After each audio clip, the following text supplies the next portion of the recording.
Mesdames et messieurs, bonjour et bienvenue dans Focus Echo. Nouveau chapitre dans la guerre technologique entre les États-Unis et la Chine. DeepSeek fait trembler la tech américaine. Il est devenu le numéro 1 des téléchargements sur la plupart des plateformes, ce qui fait trembler également Wall Street. Wall Street qui a connu une journée noire en ce milieu de semaine où certaines entreprises américaines ont vu leur valeur dégringoler. Nvidia a perdu 600 milliards de dollars en valeur en une journée. Le succès de DeepSeek remet-il en question le leadership des États-Unis au niveau de la tech? DeepSeek, quelles répercussions économiques pour le secteur de la tech? On en parle dans ce Focus Echo avec Mohsin Rdessi. Vous êtes professeur universitaire, vous êtes également consultant en intelligence artificielle. C'est un plaisir de vous avoir avec nous. Le plaisir est pour moi. Merci beaucoup pour l'invitation. Alors, DeepSeek, ce robot, on va dire, conversationnel chinois qui prend un petit peu le monde peut-être par surprise. Donc, suite à ce téléchargement massif qui a eu lieu ces dernières semaines, mais surtout cette semaine, DeepSeek qui n'aurait pas coûté très cher. On parle d'à peu près 6 millions de dollars contre plusieurs milliards de dollars pour l'OpenAI. Comment expliquer ce constat? Est-ce que la Chine est en train de prendre les devants aujourd'hui? Alors, on a vu la même chose sur d'autres secteurs, sur les smartphones, mais également sur les voitures. Aujourd'hui, on le voit sur l'intelligence artificielle. Effectivement, à un moment donné, on s'était dit que impossible de concurrencer les géants américains pour plusieurs raisons. D'abord parce que on croit toujours que l'IA a besoin d'énormément de puissance de calcul. Il faut savoir qu'il y avait quand même des restrictions par rapport à l'exportation des puces les plus avancées de Nvidia pour la Chine. Justement. Par contre, ce qu'il faut noter, c'est que le fondateur de DeepSeek, il a avoué qu'il avait importé juste avant la restriction, donc en 2021, plus de 10 000 puces, les puces A100 de Nvidia. Mais cette restriction des puces, ça n'a pas rendu la Chine finalement plus compétitive parce que les ingénieurs se sont adaptés, ils ont trouvé des solutions. Au lieu d'une puce, pour l'OpenAI, on parle de 16 000 puces, je pense, c'est pour DeepSeek, c'est 2 000 puces seulement. C'est exactement ça, en fait. Finalement, la restriction, la contrainte, elle pousse. Alors, on dit souvent que la nécessité est la mère des inventions. Donc, finalement, c'est à travers la contrainte qu'on devient beaucoup plus innovant, qu'on va chercher à affronter et à surmonter les contraintes techniques à travers des solutions algorithmiques, logicielles, et ainsi de suite. C'est un peu ce qu'ont fait les ingénieurs de DeepSeek. Après, le montant de 6 millions de dollars, il peut être contestable. On n'est pas vraiment sûr que ça a coûté ce que ça a coûté, que c'était uniquement les puces H800 qui sont des anciennes générations de puces Nvidia.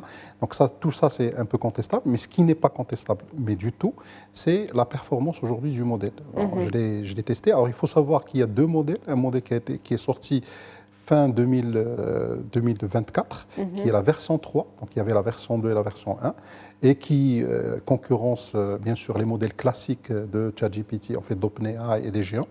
Par contre, ce qui a vraiment bouleversé, c'est le modèle de raisonnement. Parce que sur ce modèle de raisonnement, O1, qui est le modèle de raisonnement d'OpenAI, est le plus puissant aujourd'hui et de loin par rapport à ses concurrents. Et donc ce R1, qui est le modèle qui raisonne, le modèle un peu intelligent, le modèle qui réfléchit, qui va faire plusieurs tâches en séquence, aujourd'hui, il est assez puissant et similaire à ce que peut fournir justement ChatGPT. Et ça veut dire tout simplement deux choses. Ça veut dire, première des choses, on va avoir accès à des modèles gratuits, à des modèles moins coûteux par rapport aux développeurs et surtout à un modèle open source. Et ça, c'est vraiment la nouveauté. C'est la nouveauté. Donc, ce DeepSeek aujourd'hui prouve d'une certaine manière que l'intelligence artificielle peut être utilisée finalement à moindre coût. Donc, elle ne coûte pas aussi cher que ce qu'on pourrait penser. On n'a pas besoin de mobiliser autant d'investissements que ce qui a été fait par les Américains. Donc, ça, c'est un constat établi aujourd'hui. Pas de retour en arrière là-dessus.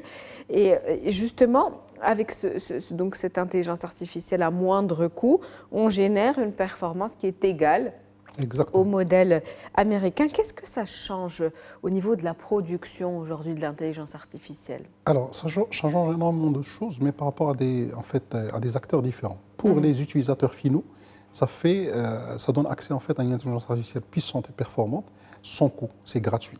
Pour un utilisateur final, c'est gratuit.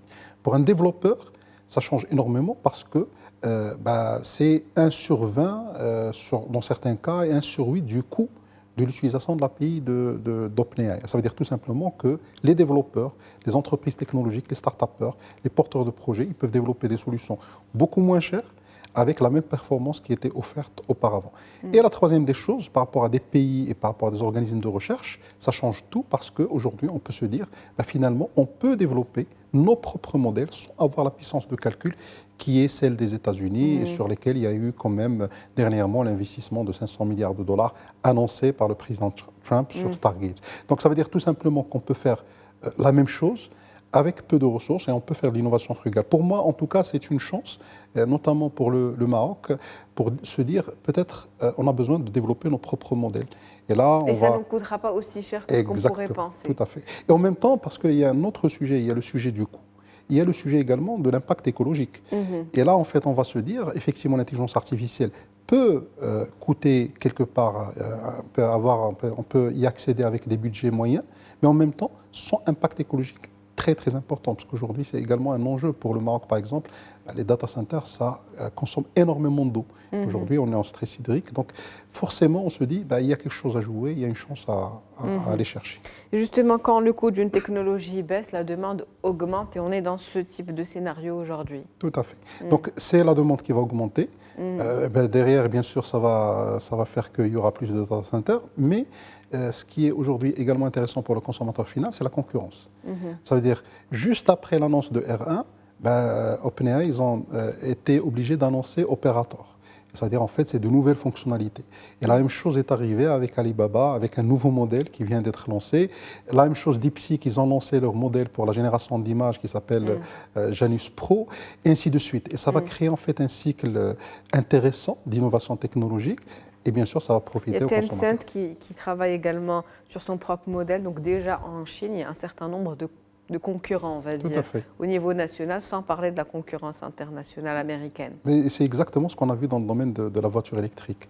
Ça veut dire qu'au niveau de la Chine, on a deux choses. Bien sûr, il y a la subvention et tout le financement qui est fait par l'État. Mais dans le cas de DeepSeek, on n'est pas à ce niveau de financement. C'est à partir du moment où on donne cette capacité à concurrencer, à aller chercher le monde, en plus du marché qui est quand même déjà un marché de 1,5 milliard. Donc ça permet à des entreprises de se développer et de pouvoir sortir du lot.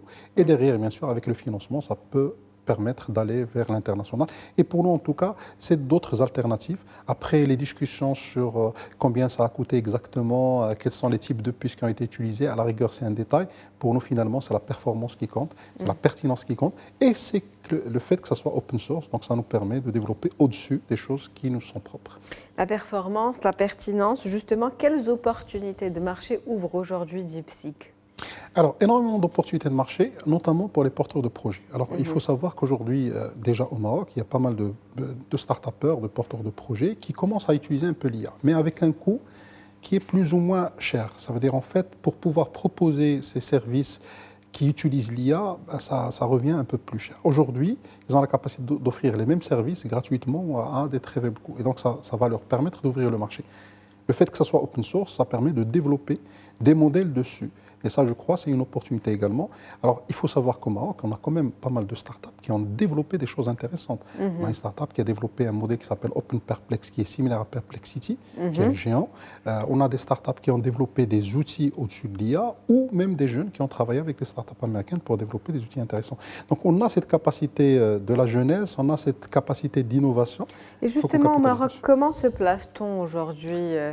Est-ce qu'on peut faire partie également de ces leaders mondiaux à partir du moment où on sait qu'on a les moyens d'y arriver ici ? Alors, je crois qu'en fait, il faut qu'on passe d'un vœu pieux à un projet structurant et un projet national. Je crois qu'on en a la capacité. Aujourd'hui, juste pour placer le Maroc par rapport à ce qui se passe ailleurs, à travers un peu les missions, les projets que j'ai pu faire un peu également à l'international, aujourd'hui, on est très bien placé en termes de consommation de l'IA, d'utilisation de l'IA. Ce qui n'est pas mauvais, parce que ça veut dire qu'aujourd'hui, au niveau entreprise, on utilise l'IA pour améliorer la productivité, même dans les médias, aujourd'hui, il y a de l'usage de l'IA, ce qui est une bonne chose.